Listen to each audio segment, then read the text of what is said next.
It is possible to completely eliminate procrastination from your life. Trust me. For a long time, I struggled to have the motivation to do any study in med school. It would always seem like I wasn't doing enough and I'd end up overwhelmed, burnt out, and frustrated. That being said, I hardly ever procrastinate anymore. And in fact, I've trained my brain to crave hard work, which has allowed me to get high distinctions multiple years in a row, win awards, and participate in student leadership and multiple extracurriculars. I'm not a perfect person, but in this video, I'll share with you the 5-step system that I wish someone had told me when I was starting out in medical school, because it would have made my journey so much easier. It all starts with step 1, identify. I realized why this was so important recently when I had a group assignment that I needed to work on, and I got a message from one of my group members asking me to let them know what I wanted to do. I read the message and replied that I'd let them know, but in fact I completely forgot until a few days later when someone reminded me. This was a reminder to me about the problems with keeping tasks in your head, no matter how big or small they might seem. In medicine and just life in general, there are so many things that you need to do. There might be lectures you need to study, assignments to work on, meal prep to do,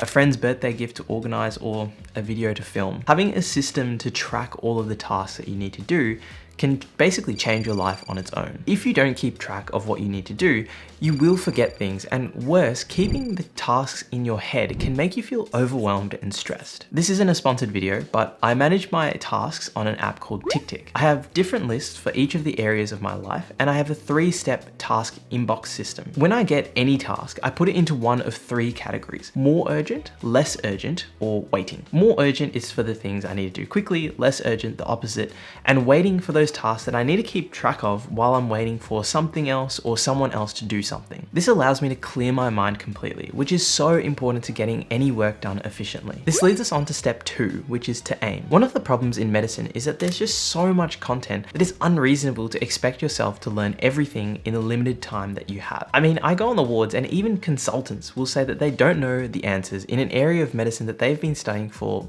years. This is exactly why learning to aim your focus is one of the most powerful skills you can learn. As a tool to help me aim, I use the Eisenhower matrix, which is divided into 4 quadrants. Out of all the tasks that you've identified, you've probably already divided them into urgent and not urgent. But then on top of that, add in whether they're important or not as important. Tasks that are important are the ones that most help you achieve your goals. And at this point, it's natural to think that you should do the tasks that are both urgent and important first. But the trick here is that sometimes it's better to do the opposite. This is because urgent and important tasks often have deadlines, which means that they need to get done regardless of whether you want to do them or not. On the other hand, important but not urgent tasks are things like reflecting or personal development that can always be put off for another day, and often that is exactly what happens. Knowing this, I always try to prioritize getting at least a few important but not urgent tasks done each week, because often they are what help you reach your goals faster. This leads us on to step 3, execution. It's all well and good for me to tell you that you should identify your tasks and prioritize, but how do you actually overcome the urges to procrastinate and the problem of having no motivation? Well, there are 3 strategies that I use on a day-to-day basis that let me actually follow through with the plans that I make. The first problem that I know so many people have is that we're just lazy. Sometimes we don't feel like doing work, and if there's nothing to force us to do that work, like a deadline, then we just won't do it. I know that this happens to me very often, and it can feel like you'd rather do anything but the work that you need to do. But there's a simple solution to this. I have a group chat with 2 of my closest friends, and whenever I can tell that I'm at high risk of not following through with my plans because I'm being lazy, I set myself an artificial deadline with them. For example, I'll tell them that I'll pay them $100 if I don't work on something for at least 15 minutes. Because these 2 are very close friends of mine, I know they'll swindle that money out of me somehow. And so this threat has actually never failed to get me to do the work. But sometimes what happens is that because I know this accountability system is so effective, I end up procrastinating on sending that message to my friends in the first place.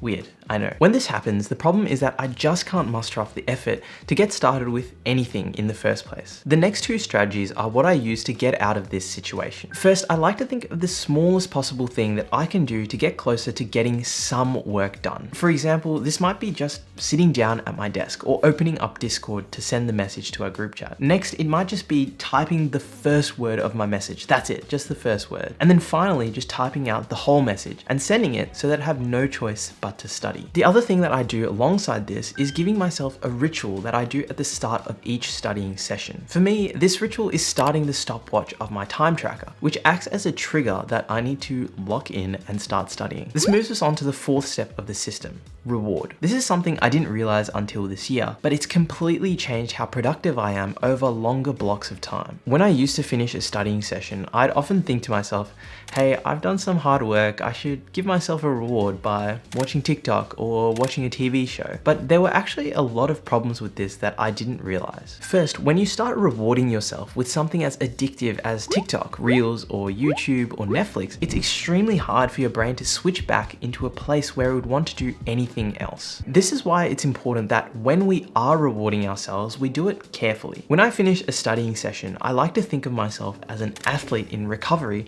rather than someone just taking a break. Just like you would want a high protein snack after hitting the gym, after a mental workout, you want to have a break that gives you mental recovery rather than overstimulating yourself. In practice, this means avoiding things like social media and instead doing some low stimulation activities. These can be things like exercise, a nap, meditation, or even just mindless household chores. When I recover instead of taking breaks, my energy levels go up and I find that my brain almost gets bored and starts craving going back into the work that I was doing. This is what allows me to keep momentum through a long day of studying. And this is what leads us on to the final step of the system, which could be the most important.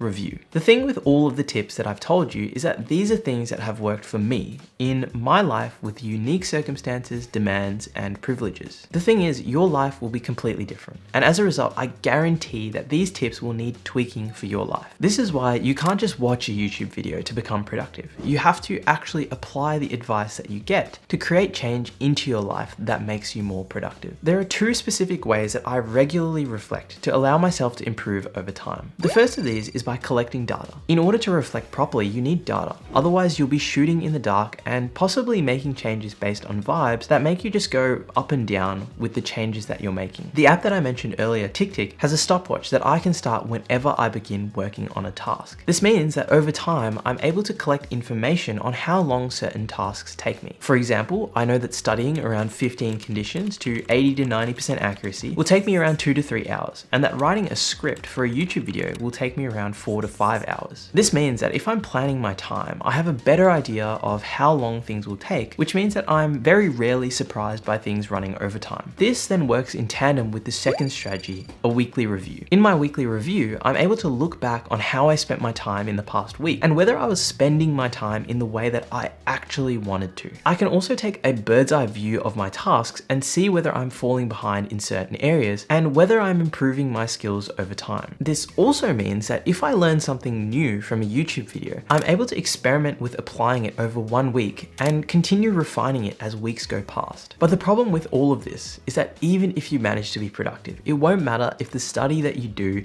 is not effective. So watch this video to learn how to take notes to remember everything in medical school.